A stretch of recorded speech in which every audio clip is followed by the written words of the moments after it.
Hey guys, welcome back to the channel and say hello to the brand new third generation of the Dacia Duster. The Duster has been a major success for Dacia. They started selling the car back in 2010 and they've already sold more than 2.2 million units of the Duster.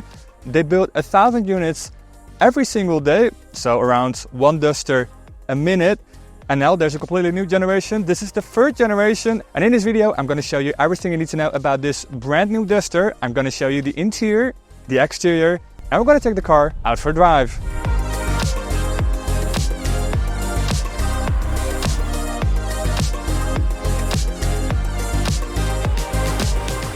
So here we have it, the brand new Dacia Duster. Now, like I said, Dacia is building around one unit every single minute of the Duster. And the Duster is being built in Romania, obviously Dacia being from Romania. However, the brand is actually owned by Renault, so this is more a French car than a Romanian car, technically. Now, the Duster has always been famous because, well, first of all, its price. It's a very cheap car. Second of all, it looks like a mini Jeep, basically.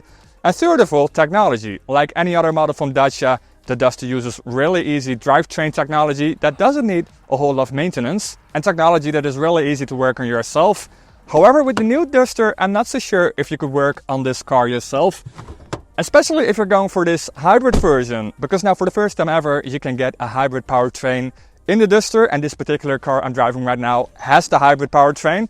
Now, the hybrid powertrain uses a 1.6 4-cylinder without a turbo, but with two electric motors. Now, you may be familiar with this drivetrain because you can also get this powertrain in the Dacia Jogger, in the Nissan Juke, in the Renault Espace, in a similar form, and in some other Renault models.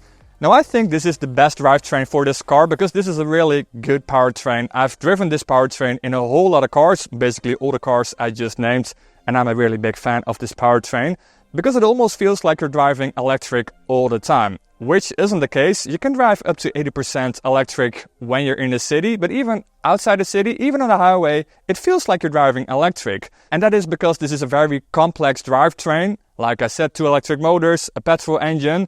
It has two gearboxes, and I believe you get like 15 gears on this car.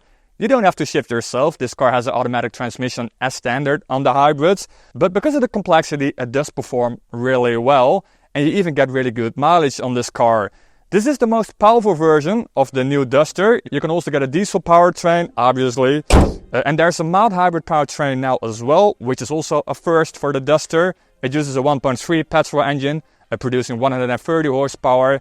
And you can still get the Eco-G powertrain, which is the powertrain that takes petrol and LPG as well, so natural gas.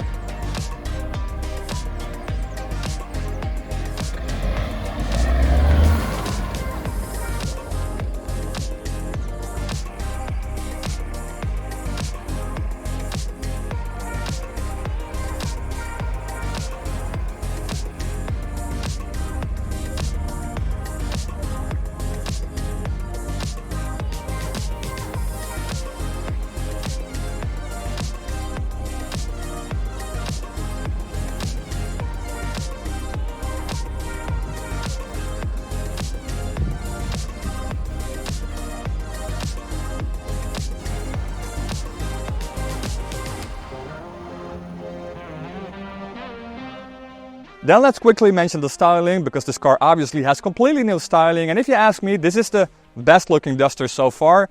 The outgoing model looked pretty cool and tough as well, but it was also a bit of a cuddly car. It didn't look that tough. Now, I think this new generation does look properly tough. It looks like a Jeep and a Hummer combined. They had a kid, and this is the result, the Dacia Duster. Obviously, you get the new Dacia logo on the front, and you get this robust front bumper with this plasticky grille here and some fog lights on the side. On the side, you also get these real air vents. And what I really like are the new headlights that you get here. And what I particularly like about the headlights is the fact that the daylight running light is painted white. And that's such a Dacia way to cheaply make a car look really cool. Because now the car is not running, the lights are not on, but it does look like the daylight running light is on. And so basically the Dacia Duster always looks cool because it always looks like the daylight running light is running. Then let's go to the side of the car. You can go for 3 wheel sizes. There are 16-inch on the entry-level version, the Essential version. Those are actually steel wheels, which I really like. And there are also 17 and 18-inch wheels. These are the 18-inch wheels that you get on this particular Extreme version. This is not the top-of-the-line version, but this is one of the top-of-the-line versions, because you can also get the Journey, which is another top version, which is more aimed at comfort and, let's say, city life. But this Extreme version is more aimed at adventure.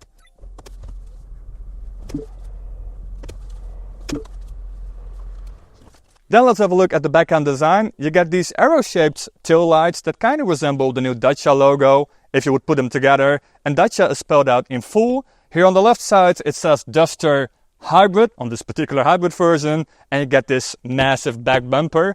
Now Dacia is using a lot of plastic cladding all around the car. So on the lower end here in the middle of the car and here around the wheel arches. Now technically this is not plastic, or at least Dacia doesn't like to call this plastic, because this is a new material they developed themselves and they call this stuff Sparkle. It uses 20% recycled material and they use it all over the car, all around the car, also in the car. And you can easily tell why they call it Sparkle, because you get a lot of sparkles in the Sparkle. Alright, let's have a look at the boot capacity on this car. You get 472 liters of boot capacity, which is pretty good on a car like this. And you get the same boot space in all the versions. So not just in this hybrid, but also in the mild hybrid, in the diesel. And also in the LPG version, the Eco G version. That's the version with the LPG tank. And the LPG tank is located under the trunk. And if you go for the LPG version, you get a 50-liter LPG tank here in the back. And also a 50-liter petrol tank. So all combined 100-liter fuel tank, giving you a range of 1300 kilometers. So probably even more than the diesel.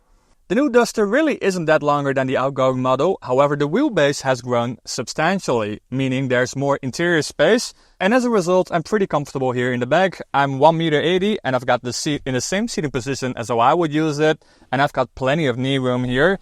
And I can easily put my shoes under the seat as well. Now headspace is pretty decent too. I got plenty of room left, and I think if you're up to 190, you're still pretty comfortable here in the back.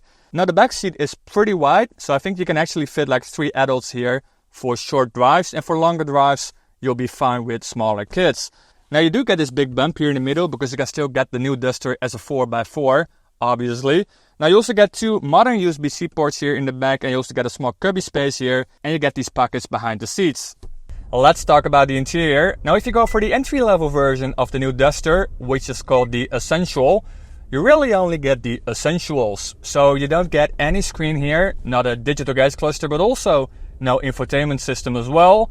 You do get like a phone holder, and then you have to use your phone as the infotainment system. You can download the Dacia app, and then you can basically see all the features I got on this screen, but then on your phone.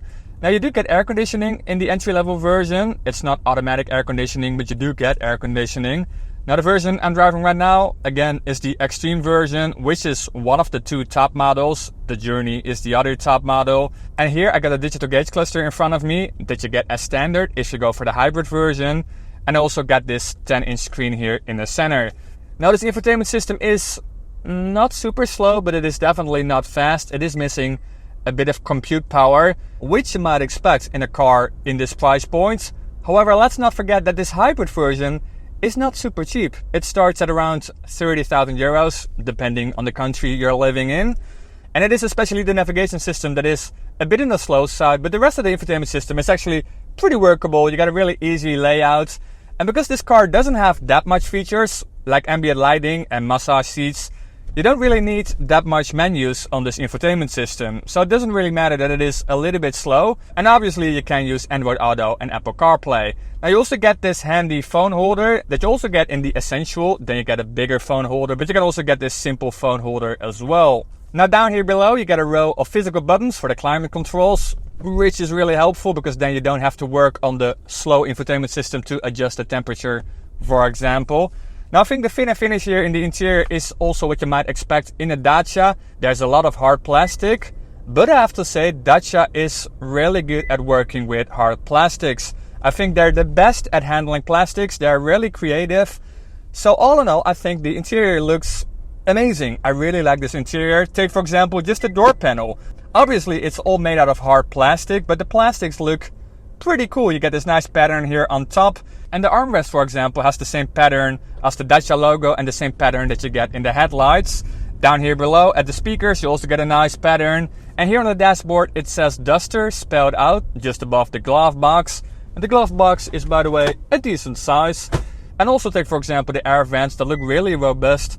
And I even like the material for the headliner here. Now, obviously, this is not the entry-level version, but you get this wool-like material. It's like cotton or wool, I guess. And it just really gives a nice vibe in the interior. Makes the interior feel a lot more expensive than it probably really is. Then let's talk a little bit more about the drivetrains on this car and how the car actually feels like to drive. Again, I'm driving the hybrid version. I would recommend this version. This is the most powerful version, but also the most comfortable version because you got a lot of torque from the electric motors, making this car just a lot more comfortable than a regular petrol version. And obviously, this being the most powerful version, this is also the fastest version that you can get. This is not a particularly fast car, but it does feel pretty zippy. Again, especially because of the instant torque from the electric motor, you're really fast off the line, and it's really fast doing 0 to 50 kilometers an hour. Now, the suspension on this car is completely different than the outgoing model because this car uses a completely new platform. At least the platform is new to the Duster because Dacia is using this platform for a whole lot of other cars. It's a Renault platform. Now, this is not the most comfortable car out there, but it is comfortable enough for European roads. It's also not made for sporty driving like I mentioned earlier, but the car is comfortable enough. Now, the sound insulation is also what you might expect from a Dacia model. They haven't used that much sound dampening. They have to keep the cost down somehow, and they do it by stuff like that, by using a lot of hard plastic and by not using too much sound dampening. However, the noise levels are still very acceptable. Again, also on the highway. I have driven the car for around 3 hours today on the highway, and I think the sound levels were still pretty decent.